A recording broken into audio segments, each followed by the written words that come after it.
Bismillahirrahmanirrahim. Assalamualaikum warahmatullahi wabarakatuh. Bismillahirrahmanirrahim.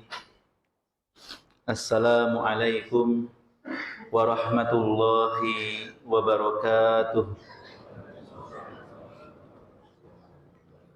Innal hamdalillah nahmaduhu wa nasta'inuhu wa nastaghfiruh wa na'udzu billahi min syururi anfusina wa min sayyiati a'malina may yahdihillahu fala mudilla lahu wa may yudlilhu fala hadiya lahu.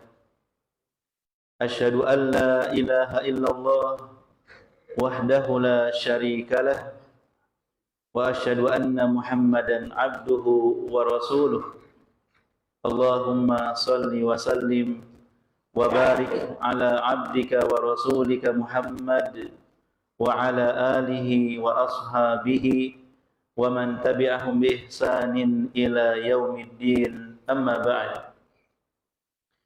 Bapak dan Ibu kaum muslimin dan muslimat jamaah Masjid Nur ala Nur yang semoga dirahmati dan dimuliakan Allah, bagaimana kabarnya Bapak Ibu?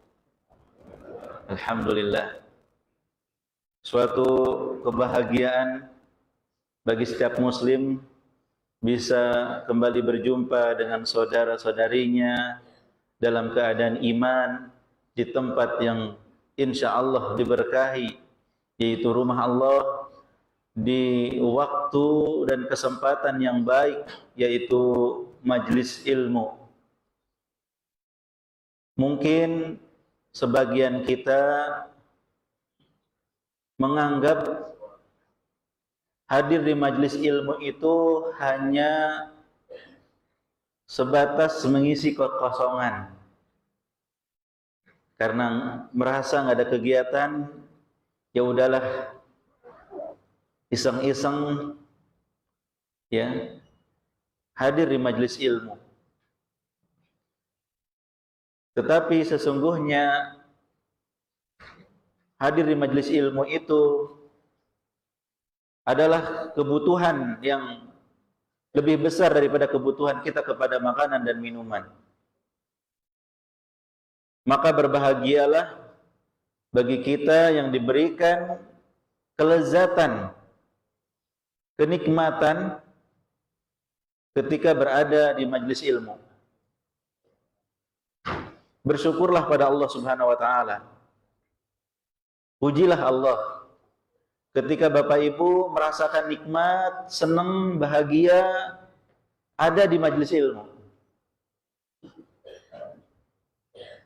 Sebagaimana perkataan Imam Ahmad rahimahullah, al-ilmu la ya'diluhu syai' liman akhlasat niyatuhu. Ilmu itu tidak ada tandingannya. Lezatnya ilmu itu nggak ada tandingannya. Tapi itu hanya bagi yang niatnya ikhlas. Bagi yang tidak ikhlas, menuntut ilmu itu nggak nikmat. Beban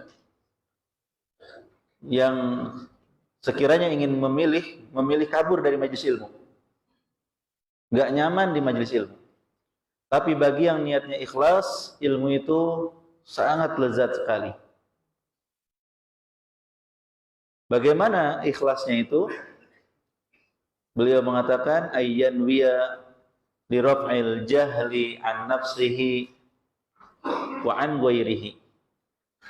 Ketika dia berniat untuk menghilangkan kebodohan dari dirinya dan juga menghilangkan dari orang lain.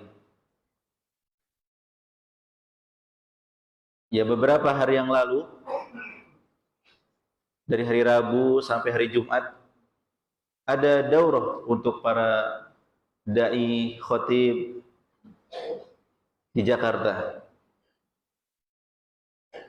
Dan di antara materinya adalah apa yang akan kita bahas di kesempatan ini, yaitu Al-Qawaidul Arba'. Maka itu diantara alasan mengapa saya sampaikan ke panitia, kita pilih kitab ini saja yang sangat tipis sekali. Mungkin kalau dijadikan satu halaman bisa pakai Microsoft Word-nya. Iya. Kalau ada yang mau ngeprint, dijadikan satu halaman, itu bisa terus difotokopi dibagikan ke hadirin. Al-Qawaidul Arba yang ditulis oleh Imam Muhammad bin Abdul Wahhab rahimahullahu taala. Apakah ada yang bawa di sini matanya atau kitabnya atau syarahnya? Enggak ada. Ada. Coba lihat bukunya. Terjemahan atau Arab? Terjemahannya juga ada. Barakallahu fiik ya. Jadi ini yang mendorong mengapa saya pilih, karena para ulama tidak bosan mengingatkan para duat di berbagai penjuru negeri untuk mengkaji kitab-kitab yang mungkin sudah kita kaji berulang-ulang. Sering kita dengar yang menunjukkan betapa pentingnya perkara akidah, perkara tauhid. Karena orang-orang yang membawa syubhat itu terus bermunculan. Orang-orang yang menyamarkan hak dengan yang batil terus bermunculan dan menebarkan syubhat mereka. Jika kita melihat kisah awal permulaan munculnya kesyirikan di muka bumi, kita akan mengetahui betapa pentingnya perkara tauhid atau akidah untuk terus dikaji. Abdullah bin Abbas radhiyallahu anhuma menceritakan bahwa 10 generasi dari Adam sampai zaman Nabi Nuh itu manusia di atas tauhid. Ini beliau sampaikan ketika menafsirkan firman Allah, "Kana an-nasu ummatan wahidah." Dulunya manusia itu umat yang satu. Semua di atas tauhid. Selama 10 generasi. 10 abad. Bagaimana bisa muncul kesyirikan? Padahal dahulunya kakek mereka, bapak mereka, dan mereka sendiri adalah di atas tauhid. Ya, syaitan akan terus berusaha memalingkan manusia dari tauhid kepada kesyirikan, dari taat kepada kemaksiatan, dari sunnah kepada bid'ah. Ketika meninggal orang-orang soleh di antara mereka, syaitan membisiki agar mereka menggambar guru-guru mereka. Setelah itu dibisiki untuk membuat patung dalam rangka mengenang guru-guru mereka. Tidak disembah sama sekali awalnya. Namun ketika ilmu semakin hilang dengan kematian para ulamanya, orang tua mereka meninggal dunia, muncul generasi-generasi yang jahil, yang bodoh terhadap ilmu, maka mereka pun akhirnya menyembah. Yang tadinya tidak disembah, mereka menyembah dengan menjadikan patung-patung tersebut sebagai perantara. Dan mereka yakin bahwa patung tersebut, patung orang soleh tersebut bisa memberikan syafaat di sisi Allah Subhanahu wa ta'ala. Karena kemunculan kesyirikan inilah Allah Subhanahu wa ta'ala mengutus Rasul yang pertama, Nabi Nuh alaihissalam. Inna auhayna ilaika kama auhayna ila Nuhi wan nabiyyina min ba'di. Sesungguhnya kami telah mewahyukan kepadamu sebagaimana kami telah mewahyukan kepada Nabi Nuh dan para nabi setelahnya. Allah mengutus Nuh alaihissalam untuk mengajak mereka kembali kepada tauhid. Kira-kira mudah atau sulit? Mengajak mereka yang orang tuanya dulu di atas tauhid, kemudian mereka kena syubhat kesyirikan, mengajak mereka kembali kepada tauhid, mudah atau sulit? 950 tahun Nabi Nuh berdakwah. Tidak beriman kecuali sangat sedikit sekali. Yang menunjukkan betapa sulitnya berdakwah kepada tauhid. Betapa sulitnya menyadarkan manusia ketika sudah terjerat oleh syubhat kesyirikan.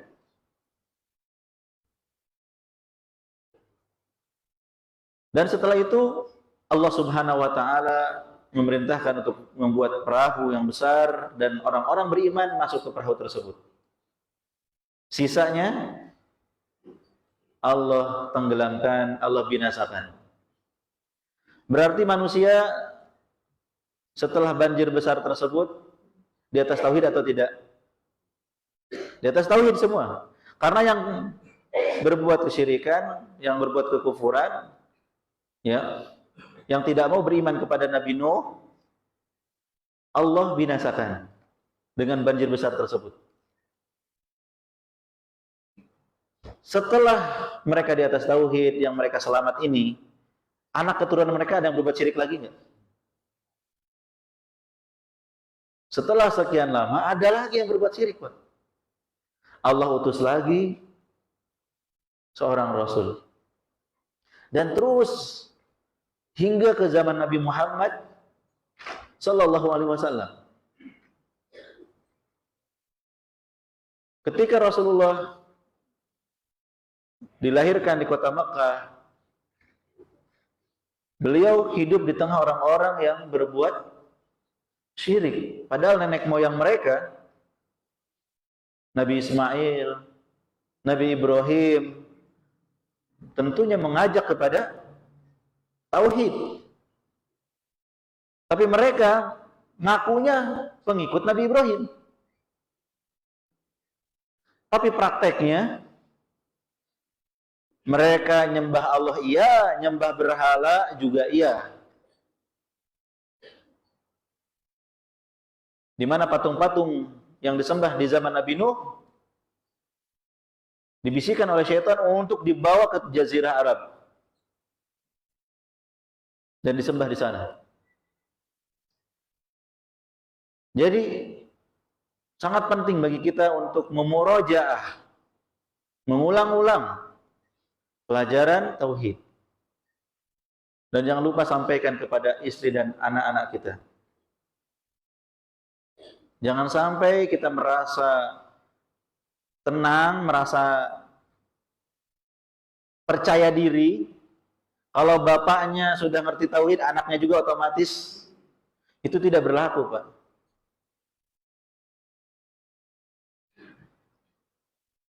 Kita harus perhatian dan sayang sama anak keturunan kita.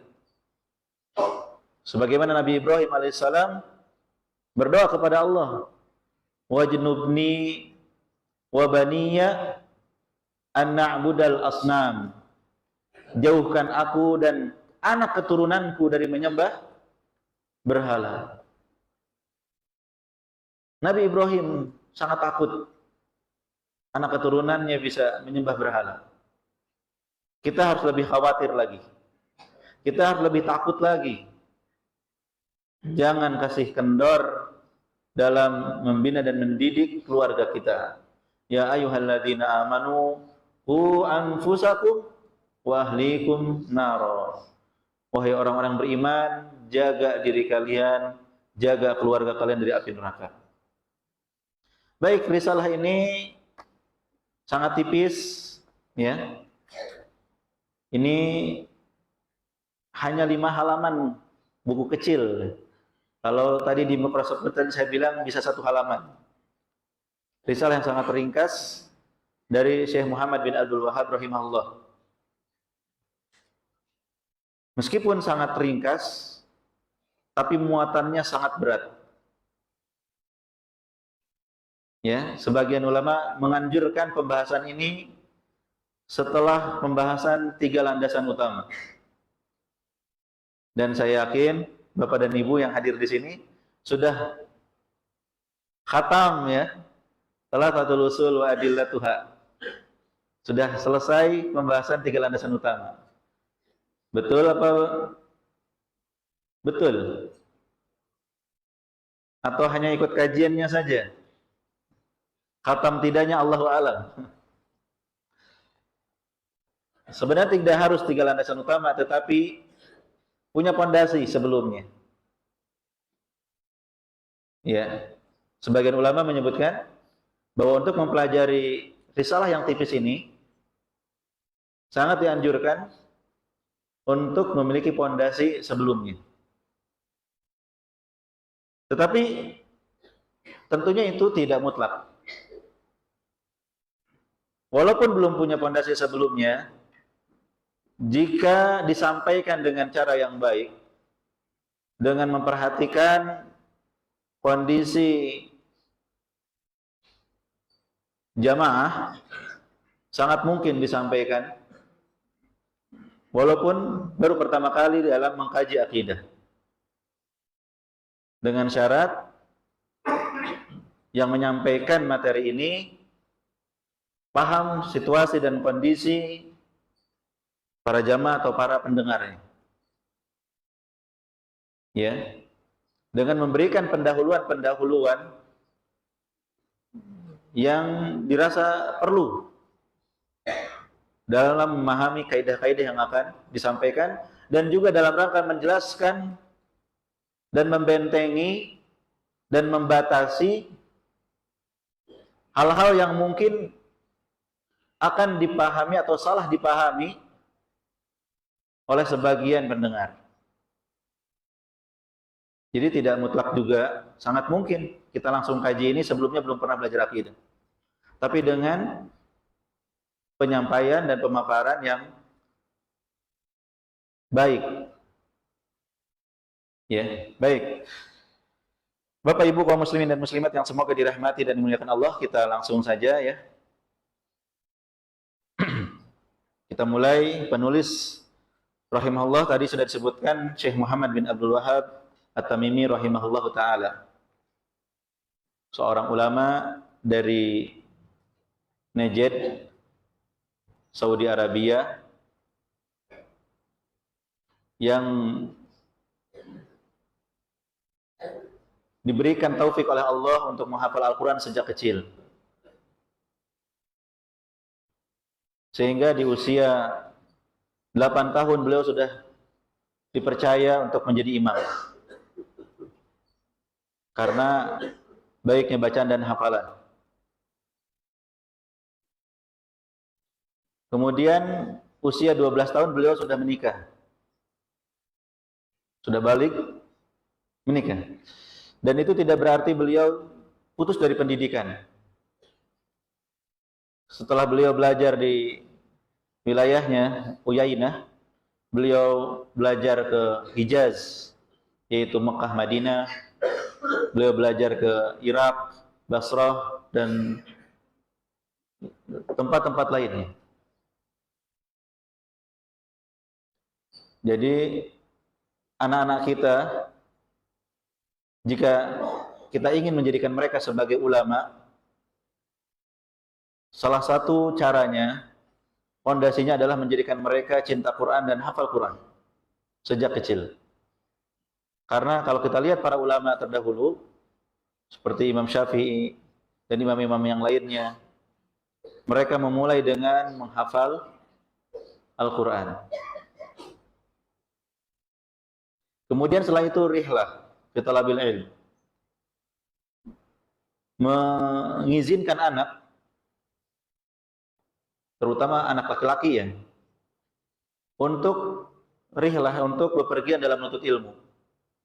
Jangan karena rasa sayangnya kita kepada anak, kita nggak mengizinkan anak untuk belajar agak jauh dari rumah, atau mungkin jauh dari rumah. Orang tua harus rela. Anaknya belajar, anaknya menuntut ilmu. Kemudian, sepulang menuntut ilmu, ya beliau menyampaikan ilmu yang didapati selama belajar. Ya. Dan sunnatullah, siapapun yang menyampaikan tauhid, menyampaikan kebenaran, akan ada orang-orang yang menentang. Sebaik apapun akhlaknya, sehikmah apapun caranya, tetap akan ada orang yang tidak suka, membenci, menghalangi, bahkan memusuhi.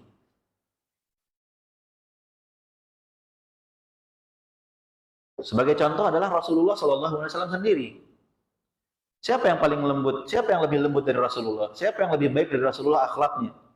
Rasulullah dijuluki Al-Amin, sangat dipercaya di masyarakatnya.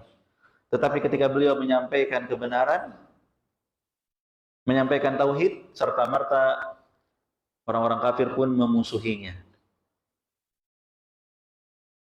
Jadi harus bersabar. Kalau bapak menyampaikan tauhid harus bersabar. Anak-anak bapak nanti menyampaikan tauhid harus bersabar. Karena ujian pasti ada. Ya seperti beliau ini diusir dari wilayahnya. Karena mendakwahkan tauhid. Hingga Allah berikan taufik kepada raja di Dir'iyah atau di Dir'iyah, Muhammad bin Saud, untuk datang kepadanya bekerja sama, membantu dakwahnya dan bekerja sama dalam memperkuat kerajaannya dengan ilmu dan amal. Maka Allah berikan taufik hingga hari ini kerajaan Saudi Arabia ya itu berdiri tegak di atas tauhid dan sunnah dengan wilayah yang sangat luas sekali, termasuk Hijaz, Mekah dan Madinah. Nah, ini salah satu keberkahan daripada dakwah tauhid. Dan semoga Allah terus menjaga dan memberikan taufik ya kepada siapapun yang menjaga dan mendukung dakwah tauhid, dakwah agar hanya Allah saja yang disembah, diibadahi, ya, tidak ada sesembahan lain yang berhak disembah selain Allah Subhanahu wa taala. Baik, penulis memulai dengan Bismillahirrahmanirrahim, yang merupakan sunnah dalam menulis. Sebagaimana Allah sebutkan surat Sulaiman kepada Ratu Balqis, innahu min Sulaiman wa innahu bismillahirrahmanirrahim. Juga surat-surat Rasulullah kepada raja-raja walaupun kafir tetap memulai dengan bismillahirrahmanirrahim. Dari Muhammad bin Abdullah, hambanya dan utusannya, kepada Raja Fulan dan Fulan, pakai bismillahirrahmanirrahim. Kemudian kata beliau, As'alullahal karim Rabbal arshil azim ayyatawallaka fid dunya wal akhirah. Aku memohon kepada Allah yang maha mulia, Rabb arsy yang agung,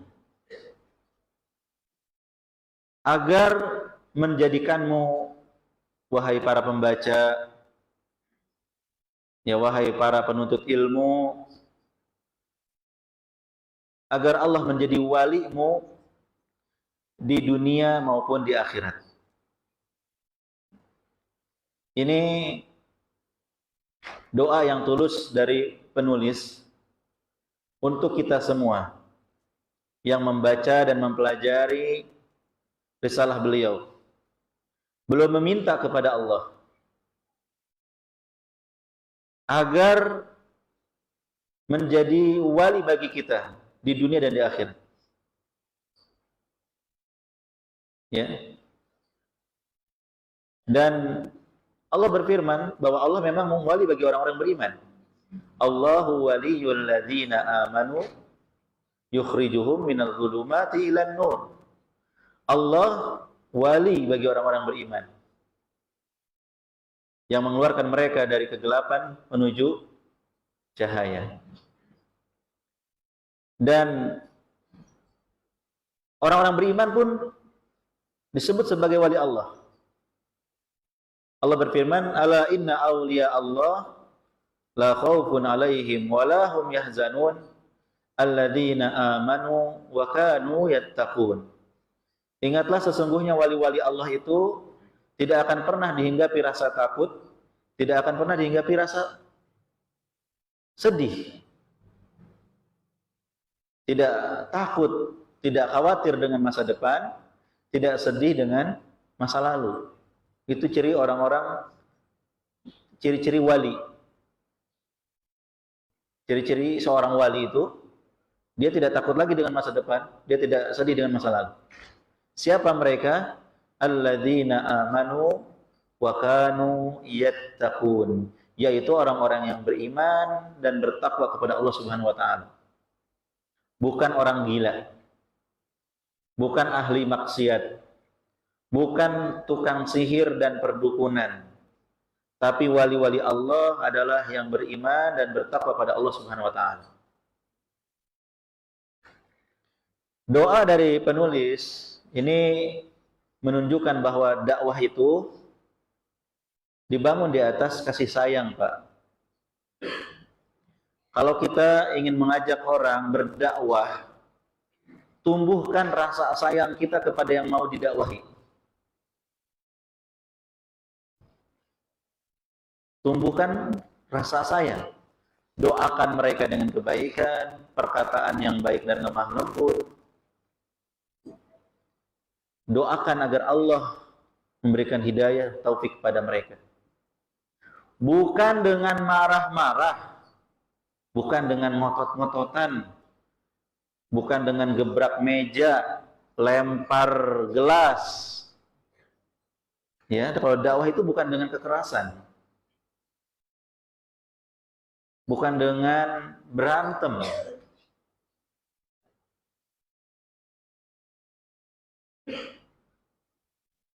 Dan Ahlus Sunnah berlepas diri dari sikap-sikap keras dan kasar seperti itu. Islam tidak mengajarkan seperti itu. Demikian juga Ahlus Sunnah, mereka berpegang teguh kepada Islam, kepada Al-Quran dan Sunnah. Ud'u ila sabili rabbika bil hikmah. Serulah kepada jalan Rabbmu dengan hikmah. Wal mau'izatil hasanah. Dan juga nasihat-nasihat yang baik. Bukan dengan kekerasan. Bukan dengan sikap ekstrim. Bapak melihat kemungkaran di suatu masjid. Kita jika ingin mengingkari kemungkaran, maka dengan cara yang baik.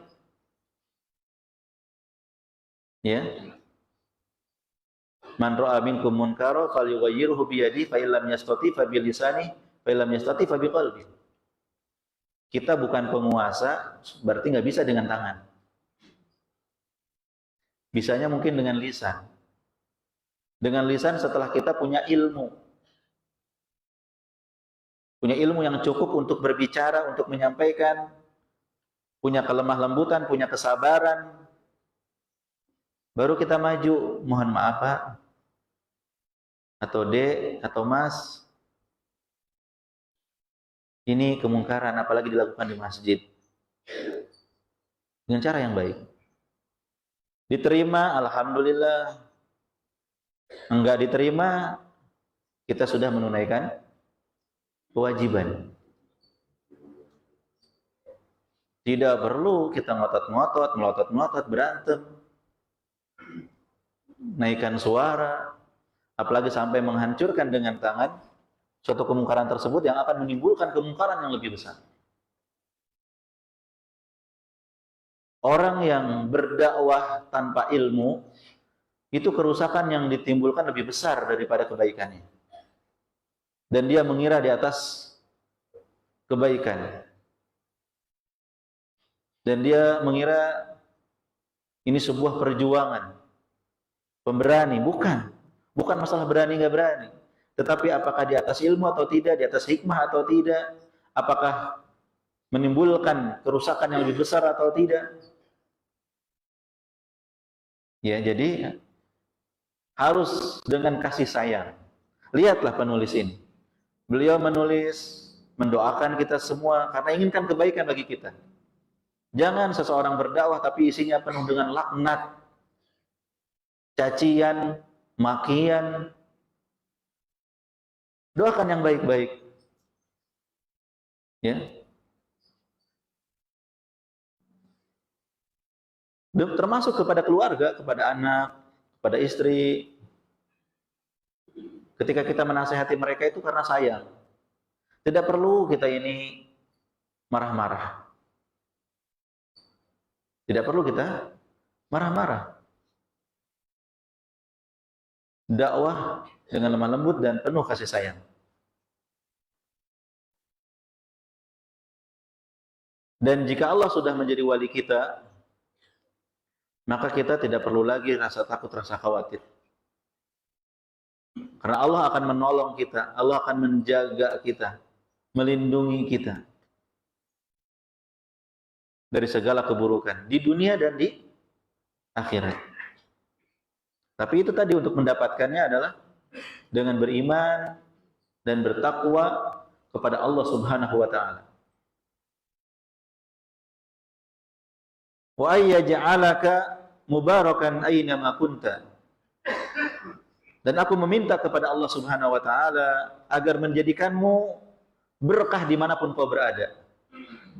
Ini doa dari penulis supaya kita semua ini berkah hidupnya.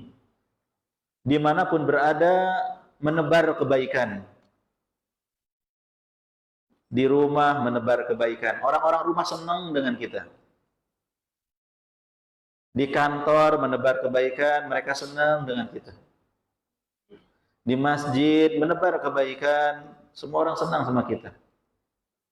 Dengan kebaikan, karena fitrah manusia itu senang dengan kebaikan. Senang dengan orang yang berbuat baik. Keberadaan kita itu ada nilainya di hadapan orang, Pak. Bukan sebaliknya menjadi sampah masyarakat. Ada nggak ada manfaatnya. Bahkan naudzubillah mudarat keberadaannya dia. Ketika dia meninggal dunia, alhamdulillah, yang membuat kita istirahat dari kejahatannya. Ada orang-orang seperti itu. Sehari-harinya berbuat keburukan. Sehari-harinya berbuat kezaliman, mengganggu dan menyakiti orang lain. Ini orang-orang yang naudzubillah. Semoga Allah berikan hidayah kepada mereka. Yang kita harapkan adalah menjadikan kita ini berkah hidupnya. Umur kita berkah, harta kita berkah, keluarga kita berkah. Bermanfaat bagi siapapun, bagi orang-orang sekitar kita. Bukan karena ingin dipuji, bukan karena ingin tenar, ingin popularitas, bukan. Tetapi mengamalkan hadis Nabi Shallallahu Alaihi Wasallam,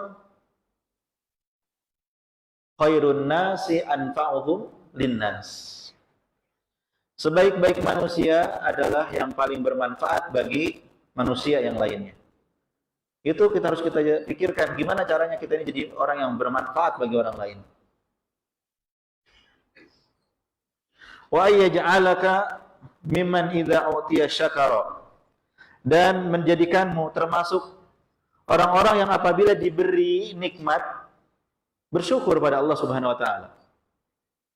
Wa idza tuliya sabara, apabila diuji bersabar. Wa idza adnaba istaghfara, jika berbuat dosa, kesalahan, segera istighfar. Fa inna haula'i tsalath unwanus sa'adah, karena tiga hal tadi jika diberi nikmat bersyukur, Jika diuji, bersabar. Jika bersalah, beristighfar adalah tanda-tanda kebahagiaan seseorang. Bapak Ibu mau bahagia, amalkan 3 hal ini.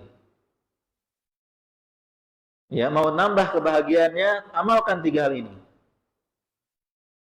Idza utiya syakara. Jika mendapatkan nikmat dari Allah Subhanahu wa taala, bersyukur. Bersyukur itu dengan hati, dengan lisan, juga dengan amal perbuatan. Hatinya yakin, nikmat ini fadlun minallah. Adalah karunia dari Allah. Bukan karena kehebatan diri kita sendiri. Bukan karena kepintaran kita, bukan karena orang tua kita kaya atau pejabat, bukan. Ini adalah karunia dari Allah Subhanahu wa taala.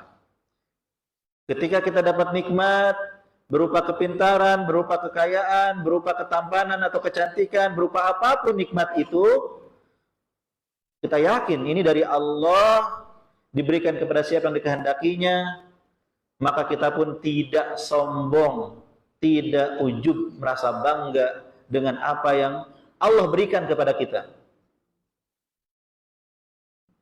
Kita ini lemah, kita nggak bisa apa-apa.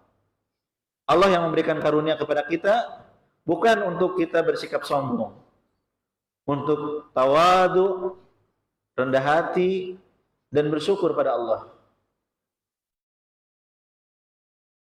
Dan termasuk syukur kepada Allah adalah berterima kasih kepada manusia. Kata Rasulullah sallallahu alaihi wasallam, la yashkurullah man la yashkurun nas.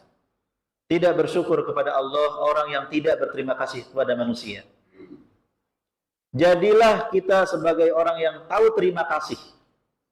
Karena itu wujud syukur pada Allah. Terima kasih kepada orang-orang yang berbuat baik kepada kita. Terutama siapa? Kedua orang tua kita. Anishkurli wali walidaika ilayyal masir. Hendaklah bersyukur kepadaku dan bersyukur kepada kedua orang tuamu. Ya. Setelah bersyukur pada Allah, bersyukur pada orang tua. Kepada manusia. Karena banyak jasanya orang tua itu. Dan kepadakulah tempat kembali. Bagi yang punya pasangan, bersyukurlah pada pasangannya. Ya, bersyukur, terima kasih. Mereka mau jadi pasangan kita. Yang lain mungkin enak sama kita. Tapi ini pasangan kita mau sama kita nih. Dengan segala kelebihan dan kekurangannya mereka mau. Dan setia tidak meninggalkan kita. Ya kita berterima kasih. Terima kasih suamiku, terima kasih istriku. Engkau mau menjadi pasangan. Menjadi teman hidupku. Tempat berbagi suka dan duka. Ya tempat kita sama-sama ya menuju ridho Allah Subhanahu wa taala. Harus berterima kasih sama guru-guru kita, apalagi yang mengajarkan kita satu huruf saja, terima kasih sama mereka. Kita pernah diajari huruf dza, caranya seperti apa baca huruf dza. Kita diajari huruf hijaiyah. Apalagi kita diajari tauhid, diajari sunnah, diajari cara beribadah yang benar, diajari akhlak yang mulia. Kita harus bersyukur sama guru-guru kita. Jangan galil adab, jangan qalil adabnya, jangan nggak punya adab sama guru-guru kita. Bukan berarti kita selalu menyanjung mereka dan fanatik buta kepada guru kita, bukan berarti begitu. Setiap manusia pasti ada kesalahan, kekhilafan. Tetapi murid yang beradab tahu bagaimana bersikap ketika gurunya mungkin bersikap atau berkata sesuatu yang kurang pas, kurang tepat. Karena tidak ada manusia yang maksum. Ya sebagian orang mengira adab kepada guru itu membenarkan semua perkataan guru. Ini tidak benar. Sebagian orang mengira adab kepada guru itu taklid buta kepada guru. Ini tidak benar. Adab kepada guru, kita bersikap dengan baik, dengan tetap meyakini bahwa tidak ada yang maksum selain Rasulullah sallallahu alaihi wasallam. Tetap meyakini bahwa perkataan itu bisa diterima, bisa ditolak kecuali perkataannya Rasulullah sallallahu alaihi wasallam. Tetapi tidak menghinakan guru kita, tidak mencela guru kita. Kalaupun kita mau meluruskan dengan cara ilmiah, dengan dalil-dalil, bukan dengan celaan, bukan dengan hinaan. Ya, sebagian orang lebih keras celaan dan hinaannya daripada sisi keilmiahannya. Nah, ini termasuk terima kasih kita kepada guru, termasuk terima kasih kepada manusia, termasuk syukur pada Allah. Jadilah manusia yang tahu terima kasih, maka dia akan bisa bersyukur pada Allah Subhanahu wa taala. Kalau nggak tahu terima kasih, dia nggak bisa bersyukur sama Allah Subhanahu wa taala. Kata Rasulullah, la yashkurullah man la yashkurun nas. Tidak bersyukur kepada Allah orang yang tidak berterima kasih kepada manusia. Ya, jadi kita harus jadi orang yang bersyukur. Dapat nikmat itu kita terima dengan bahagia. Para istri ketika dapat nafkah dari suaminya, jangan lihat besar kecilnya dulu. Jangan lihat ini kurang atau enggaknya dulu. Tapi ini adalah suatu kebaikan, bersyukur alhamdulillah. Terima kasih suamiku, jazakallahu khairan. Ya, semoga Allah berikan balasan yang baik. Sudah menafkahi kami. Ya, terima kasih dulu. Setelah habis atau hampir habis baru sampaikan. Suamiku kemarin itu pengeluarannya untuk ini. Ini ada pengeluaran di depan, anak harus bayar SPP misalnya. Semoga Allah mudahkan ya suamiku. Dengan doa dan senyuman. Itu akan lebih ringan bagi suami daripada baru ngasih oleh suaminya langsung ditolak. Saya nggak butuh nafkah yang kurang seperti ini. Saya masih bisa bekerja. Ini nggak ada apa-apanya. Ya, merendahkan, menghinakan suami dan tidak bersyukur atas pemberian suami. Ini bukan termasuk orang yang bersyukur pada Allah Subhanahu wa taala. Demikian juga suami datang, rumahnya sudah rapi, anaknya sudah rapi, hanya masakannya kurang garam. Ya, sudah marah-marah. Sudah menghinakan istrinya.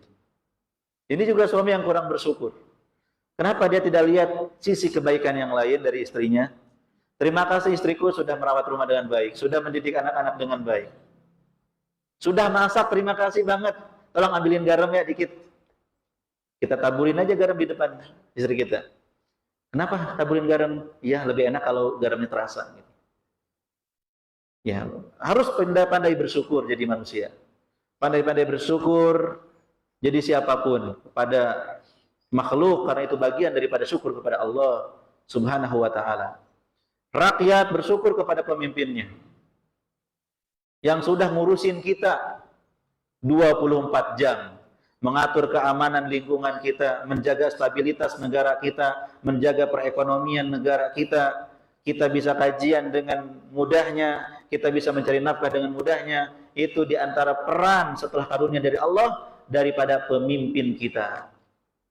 Maka semoga Allah memberikan balasan yang baik dan menjaga mereka, memberikan taufik kepada mereka. Ya, kita doakan para pemimpin kita. Jangan kita hanya lihat dari sisi buruknya. Jangan kita hanya lihat dari sisi kekurangannya. Terjadi korupsi atau terjadi apa segala macam. Itu adalah kekurangan, tetapi mereka juga ditindak dan dijadikan tersangka oleh pemerintah kita. Tetapi kebaikan itu sangat banyak secara umum. Rakyat yang enggak berterima kasih kepada pemimpinnya itu kurang bersyukur pada Allah Subhanahu wa taala. Dan kalau kita bersyukur kepada Allah, berterima kasih kepada manusia, Allah berjanji, la in syakartum la azidannakum wa la in kafartum inna adzabi lasyadid. Jika kalian bersyukur, pasti akan aku tambahkan nikmatku pada kalian. Jika kalian kufur, sesungguhnya azabku sangat pedih. Sangat keras sekali. Maka kita harus banyak bersyukur. Hidup kita bahagia kalau kita banyak bersyukur, Pak. Ya, syukuri apa yang ada. Syukuri sedikit pun yang Allah berikan.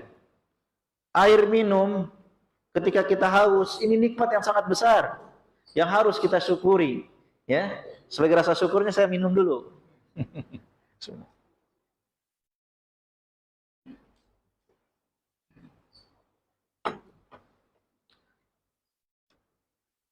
Jadi Bapak Ibu, jadilah hamba yang bersyukur.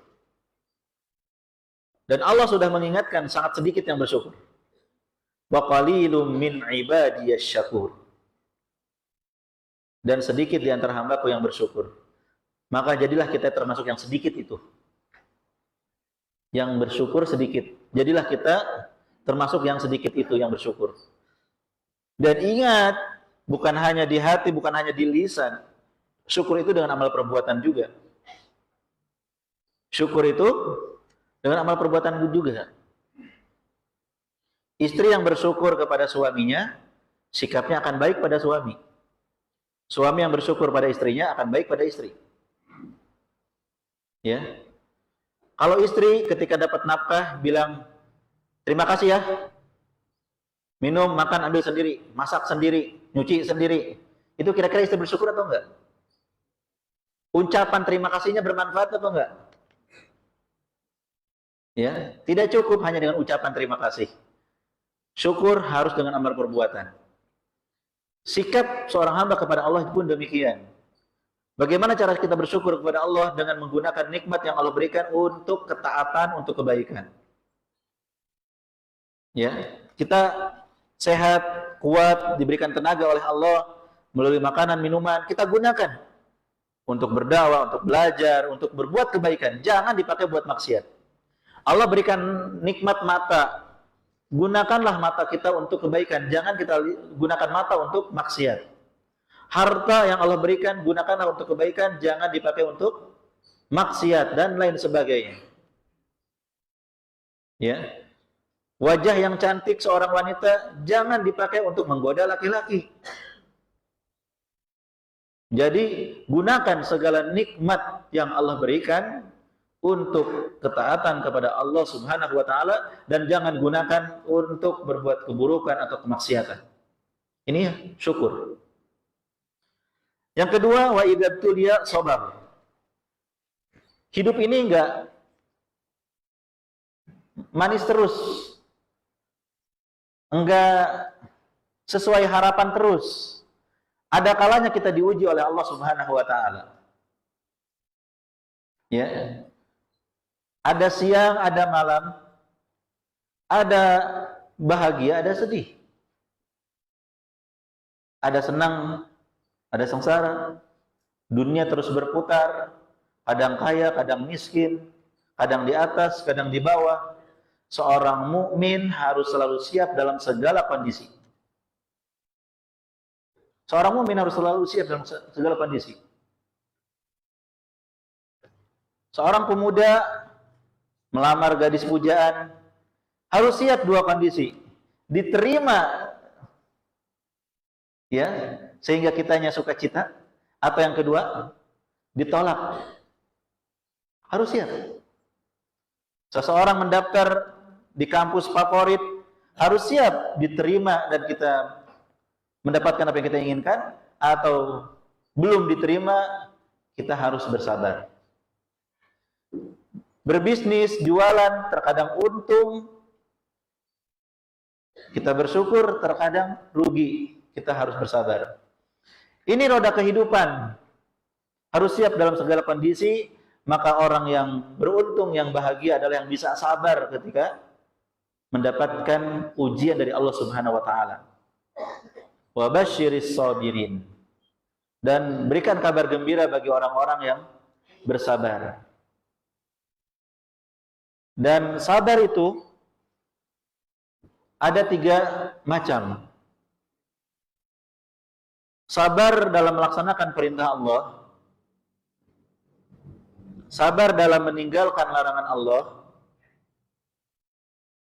dan sabar ketika menerima ketetapan Allah Subhanahu wa taala. Perintah dan larangan itu ujian.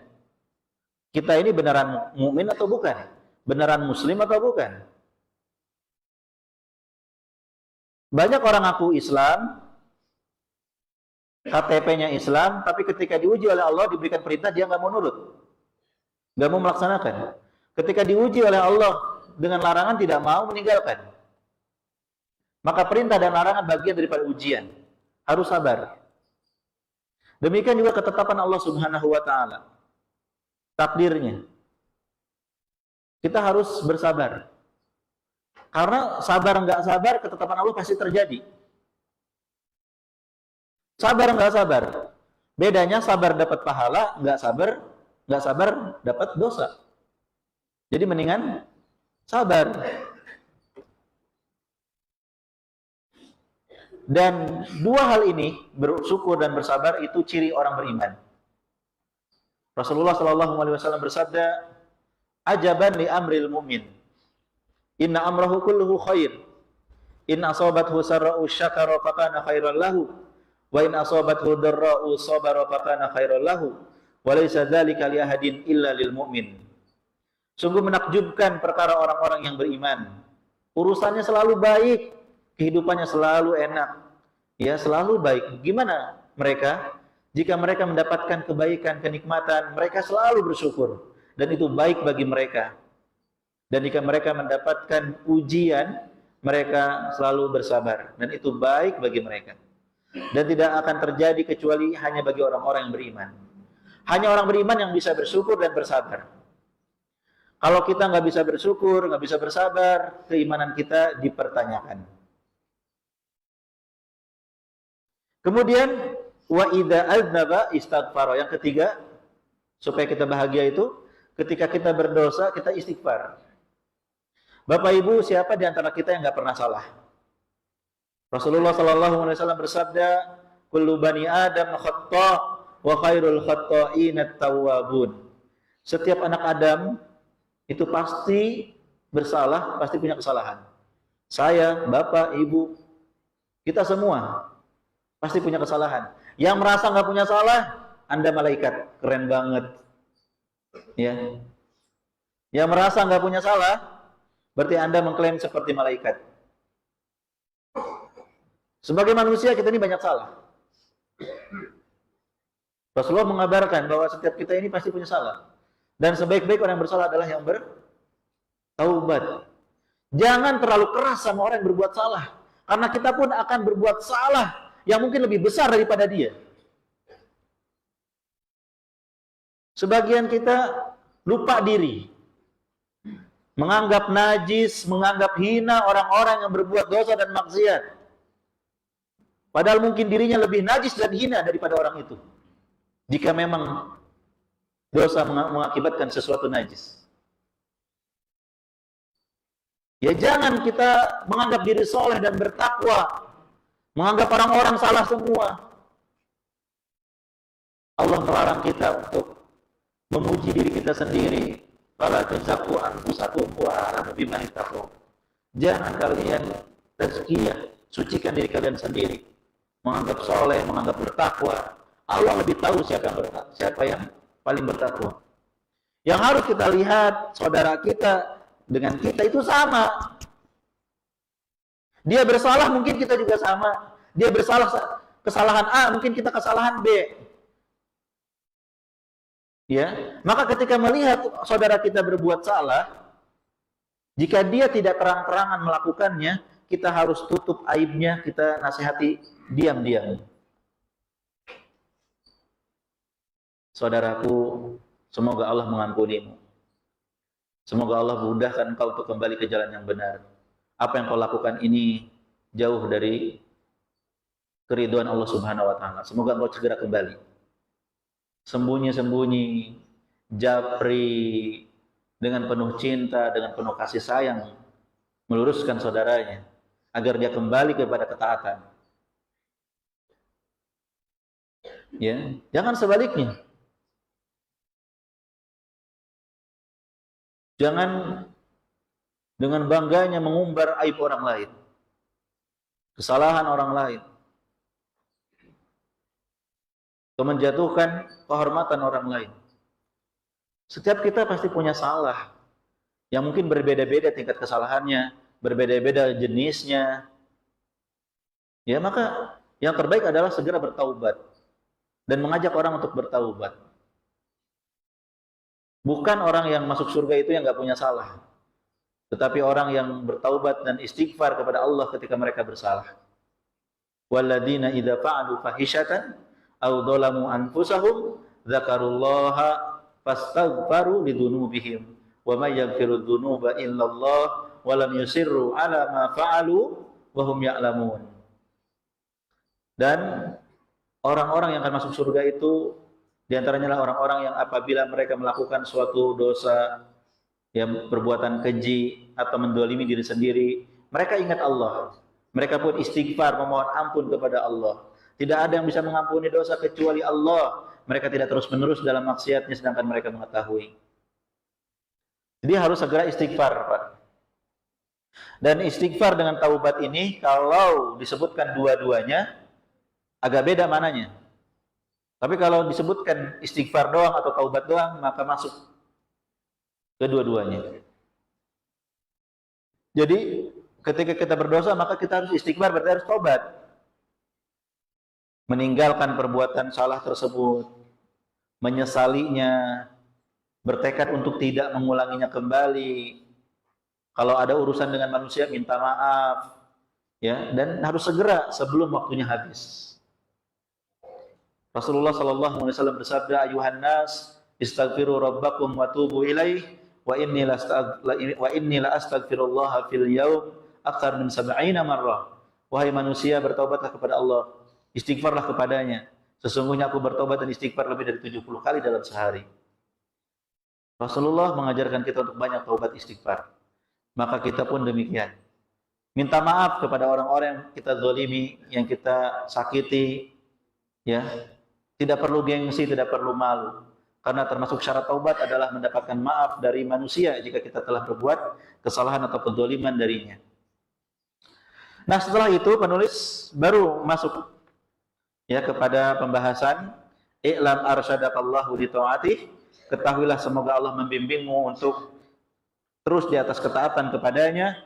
Annal hanifiyata millata Ibrahim an ta'budallaha wahdah mukhlishan lahuddin. Bahwasanya Hanifiyah millah Ibrahim, agama yang lurus yang dibawa oleh Nabi Ibrahim itu inti ajarannya adalah engkau beribadah kepada Allah satu-satunya, mengikhlaskan agama hanya untuknya. Kama qala ta'ala, wa ma khalaqtul jinna wal insa illa liya'budun. Dan tidaklah kuciptakan jin dan manusia kecuali agar beribadah kepadaku.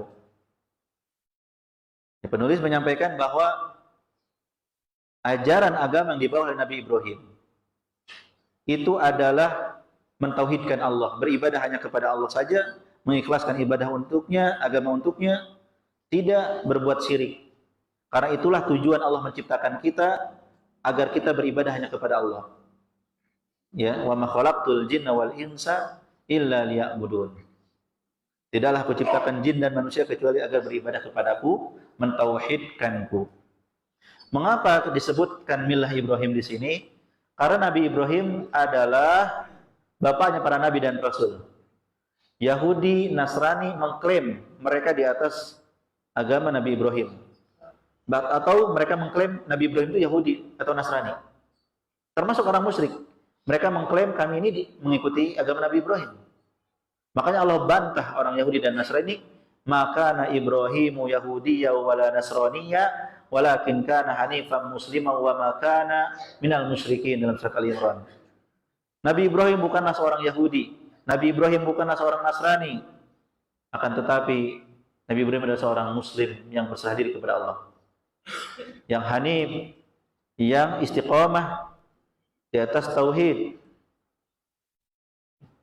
dan bukan termasuk orang-orang yang berbuat syirik seperti kalian. Kalian menyembah nabi, menyembah patung. Kalian beribadah kepada selain Allah. Bagaimana kalian mengklaim agama Nabi Ibrahim? Sedangkan Nabi Ibrahim sangat keras terhadap kesyirikan dan dakwah kepada tauhid sangat jelas. Ya. Bapak Ibu, nampaknya waktu sudah sangat habis. Ya. Sudah tidak mencukupi di kesempatan ini, kita akan lanjutkan jika Allah mudahkan di kesempatan yang akan datang. Bagi yang bisa mendapatkan bukunya, sebaiknya beli bukunya di toko-toko buku terdekat. Ya, di toko-toko buku terdekat banyak matan Qawaidul Arba.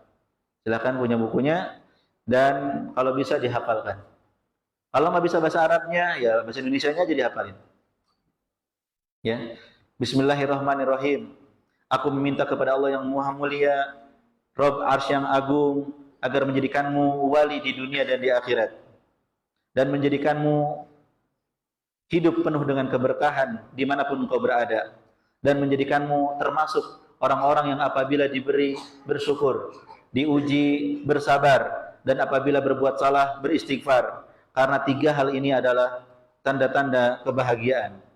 Ketahuilah semoga Allah Subhanahu wa taala membimbingmu untuk senantiasa taat kepadanya, bahwa agama yang lurus Nabi Ibrahim alaihissalam adalah engkau beribadah kepada Allah satu-satunya, mengikhlaskan agama untuknya, sebagaimana firman Allah Subhanahu wa taala, "Wa ma khalaqtul jinna wal insa illa liya'budun."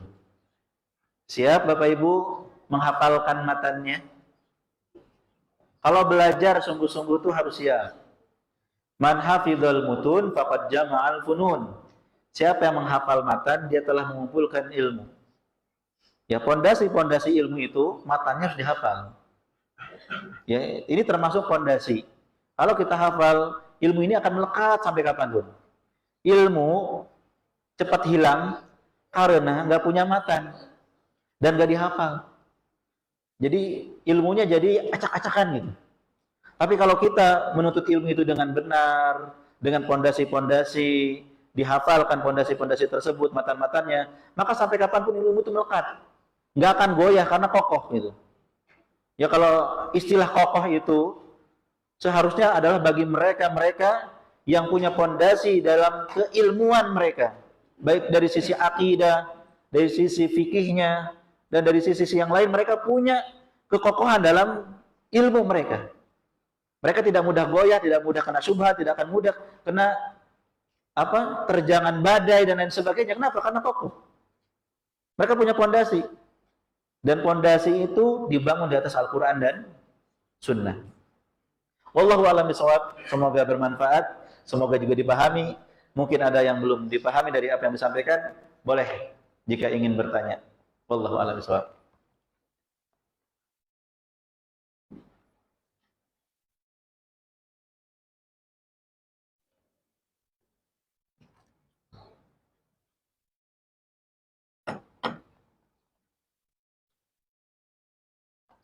Halo Pak, paham nggak ini Pak? Insya Allah. Nggak ada pertanyaan tanda paham, bukan tanda bingung.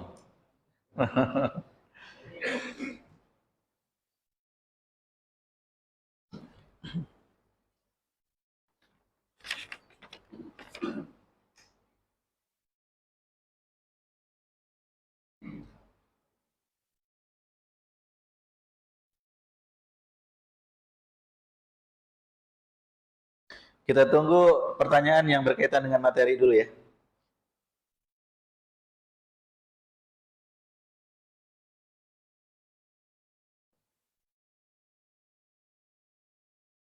Sudah sangat dipahami berarti. Mudah-mudahan bukan karena bingung nggak ada tanyanya.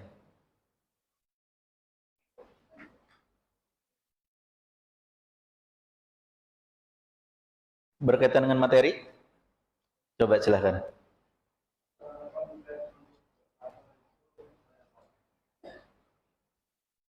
Ulangi lagi Pak.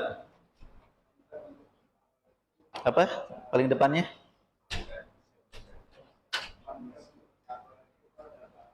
Kurang jelas. Kalimat depannya? Konsep. Kenapa konsepnya Pak?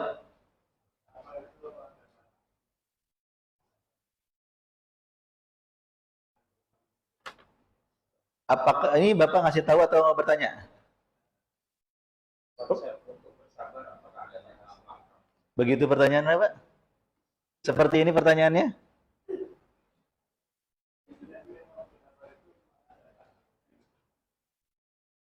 Apakah sabar itu ada batasnya atau enggak? Begitu pertanyaannya, Pak. Barakallahu fiik, jazakallahu khairan ya. Bapak Ibu, semoga Allah berikan taufik pada kita semua. Pertanyaan itu penting. Cara bertanya juga penting. Ya.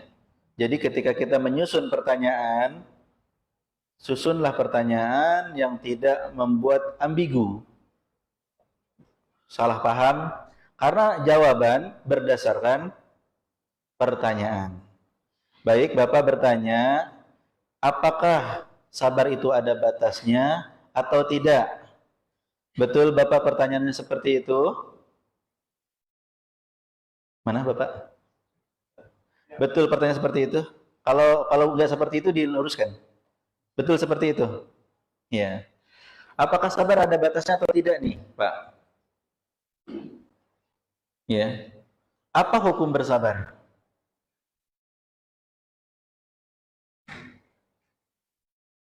Allah berfirman, ya ayyuhalladzina amanusbiru wasabiru.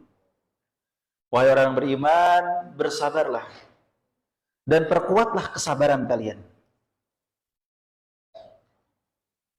Ayat ini perintah dari Allah kepada kita untuk bersabar.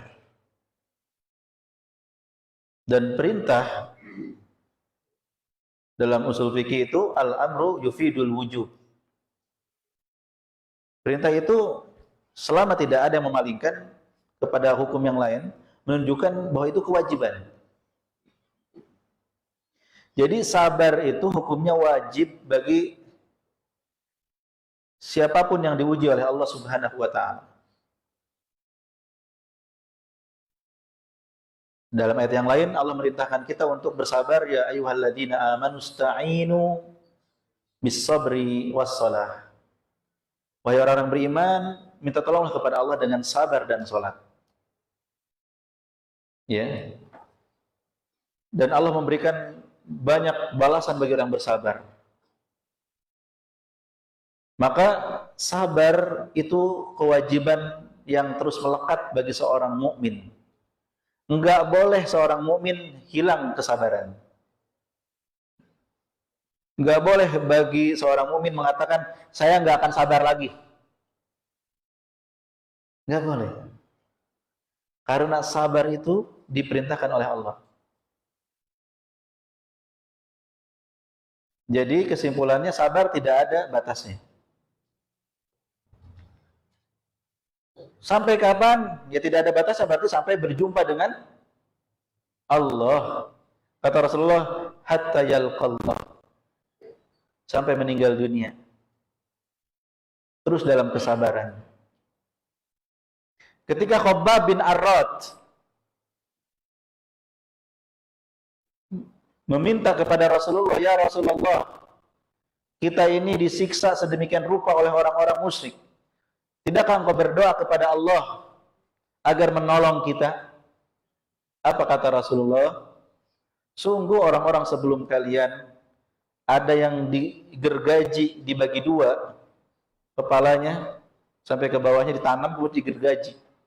Ada yang disisir dengan sisir dari besi sehingga daging-dagingnya ngelupas dari tulangnya, dan mereka tetap sabar ya di atas agama mereka.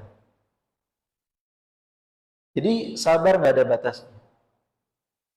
Dan yang harus dipahami, sabar itu tidak bertentangan dengan ikhtiar. Berlepas dari ujian. Seseorang diuji dengan kemiskinan, dia harus bekerja keras, ya. Dia sabar, tetapi dia ikhtiar supaya nggak miskin lagi gimana? Hemat, pangkal kaya kan? Maka dia kalau nggak mau miskin, ya harus berhemat. Jangan gunakan uang kecuali untuk yang sangat primer, yang sangat mendesak dan dibutuhkan. Jangan gunakan pada hal-hal yang kurang penting. Ya. Misalnya seperti apa kurang penting?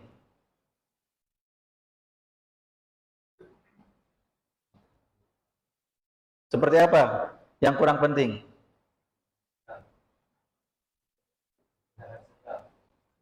Kulineran. Kulineran. Makan-makan yang menghabiskan banyak dana, banyak uang. Perut kita ini lapar, bisa ditutup dengan sepiring nasi warteg. Betul nggak? Nasi, sayur sop, tempe goreng. Berapa?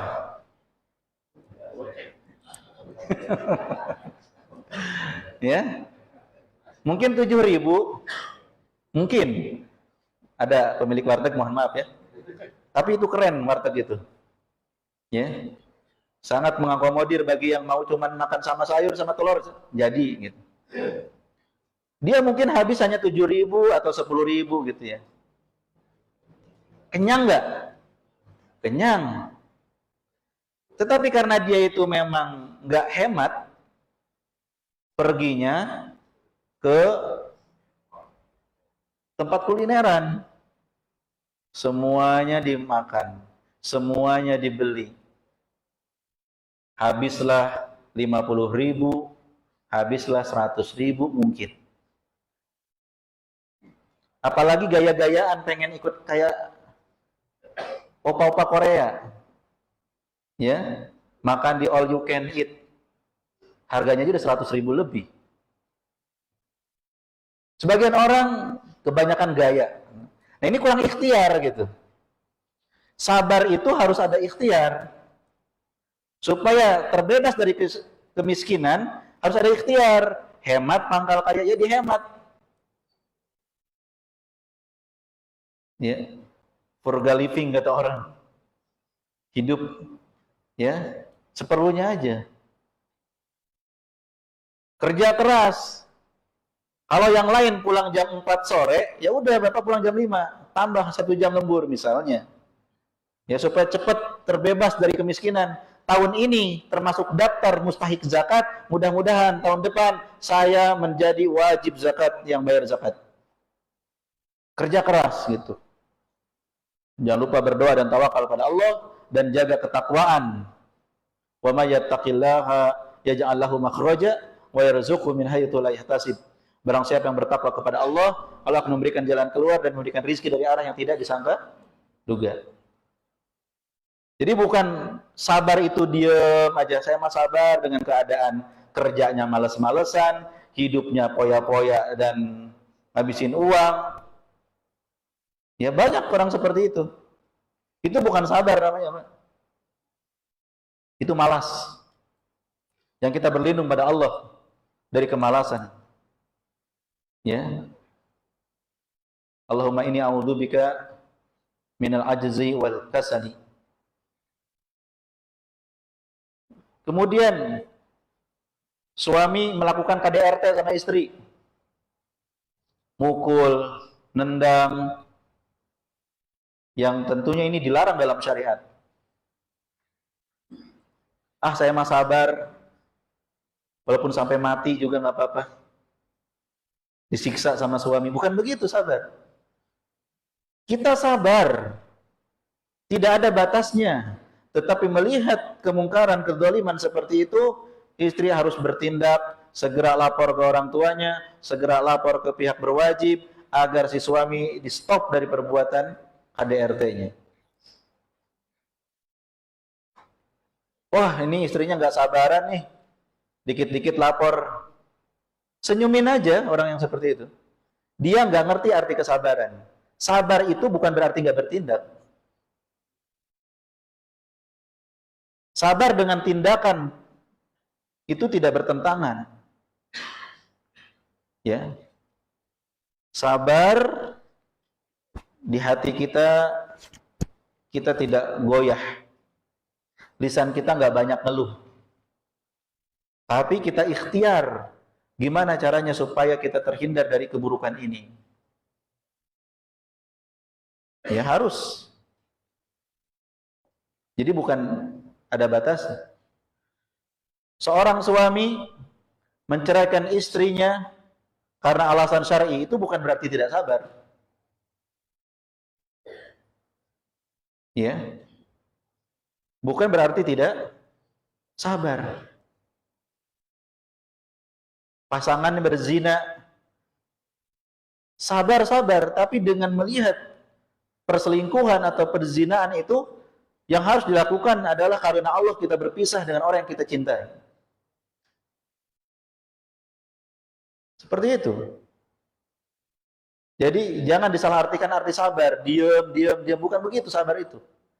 Sabar adalah keteguhan hati, jauh dari keluh kesah, dan boleh mengeluh kepada pihak-pihak yang terkait, dan boleh bertindak untuk menghindari dan mengatasi permasalahan, itu boleh, dan itu tidak merusak kesabaran.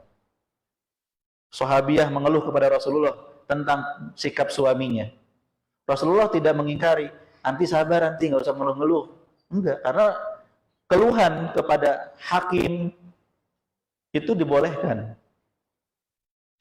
Istri datang ke polisi mengeluhkan suaminya itu bagus. Ya, bukan disuruh sabar-sabar, jangan lapor-lapor, bukan. Karena itu diperbolehkan dalam syariat. Nah, itu ya. Jadi Bapak, sabar tidak ada batasnya dan bukan berarti kita berdiam diri ya.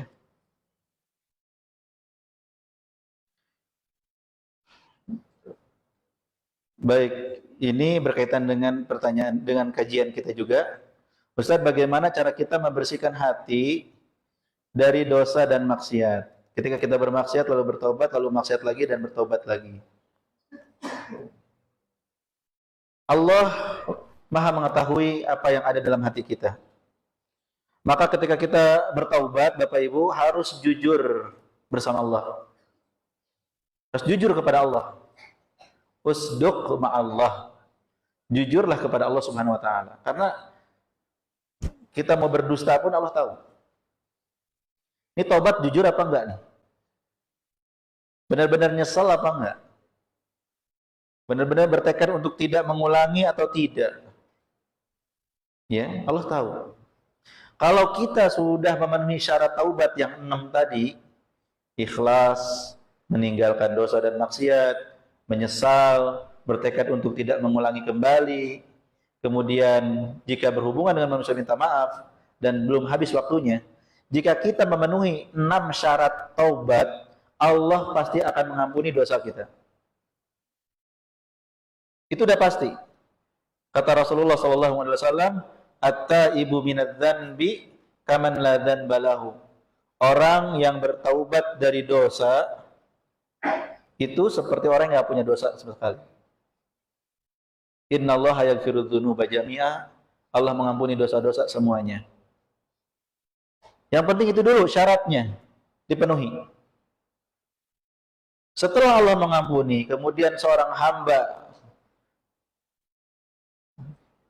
dipenuhi hawa nafsu sehingga terjatuh kembali, maka dia jangan putus asa. Kembalilah dia bertobat kepada Allah segera.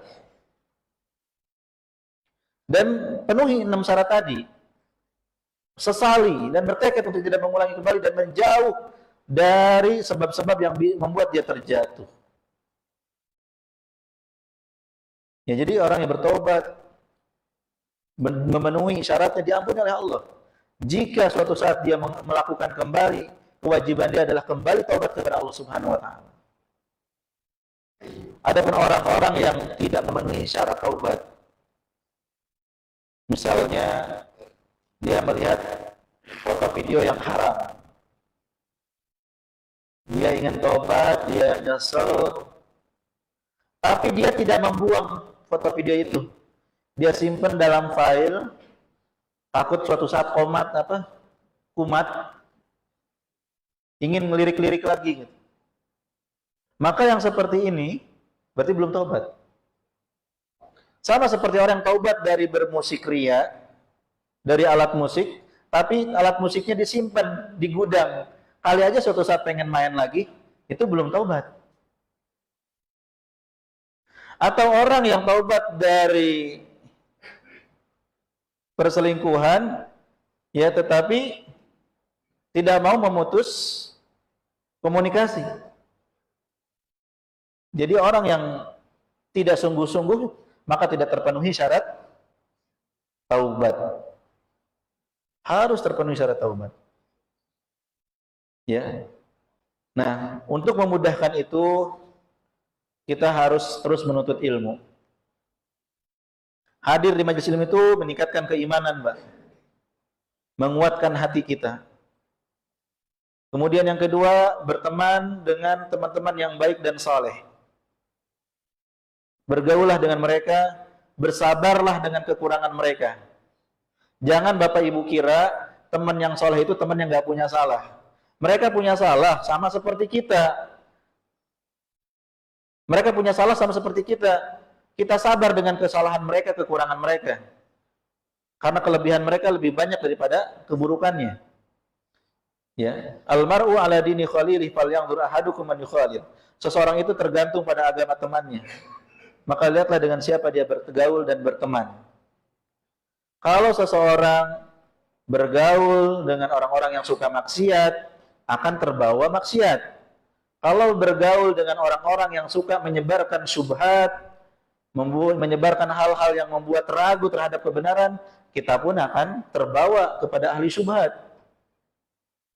Jadi waspada dengan teman-teman itu, karena akan berpengaruh terhadap agama kita. Kemudian supaya istiqomah juga dalam bertobat ini, kita harus banyak berdoa kepada Allah Subhanahu wa taala. Ya muqallibal qulub, tsabbit qulubana ala dinik.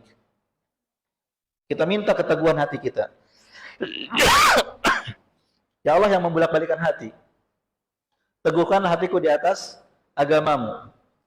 Juga doa Rabbana la tuzigh qulubana ba'da idh hadaitana wa hab lana min ladunka rahmah innaka antal wahhab. Juga doa Allahumma inni as'alukal huda wat tuqa wal afafa wal ghina, dan doa-doa lainnya banyak sekali. Kemudian juga salat malam. Ketika manusia sedang tidur, kita bangun di sepertiga malam terakhir. Salat malam ya itu akan menguatkan jiwa kita, hati kita untuk di atas kebenaran. Ini beberapa hal yang mungkin bisa dijawab di kesempatan ini. Mohon maaf, pertanyaan fikih insya Allah ditanyakan kepada Ustadz fikih ya. Barakallahu fiik ya. Dan waktu juga sudah sangat semakin siang, mungkin Bapak Ibu ada aktivitas yang lain. Semoga Allah Subhanahu wa taala berikan taufik kepada kita semua, mengampuni dosa-dosa kita dan memberikan keistiqomahan hingga akhir hayat kita. Jazakumullahu khairan. Terima kasih atas perhatiannya. Mohon maaf atas kekurangannya. Subhanakallahumma wa bihamdik asyhadu an la ilaha illa anta astaghfiruka wa atubu ilaik. Assalamualaikum warahmatullahi wabarakatuh.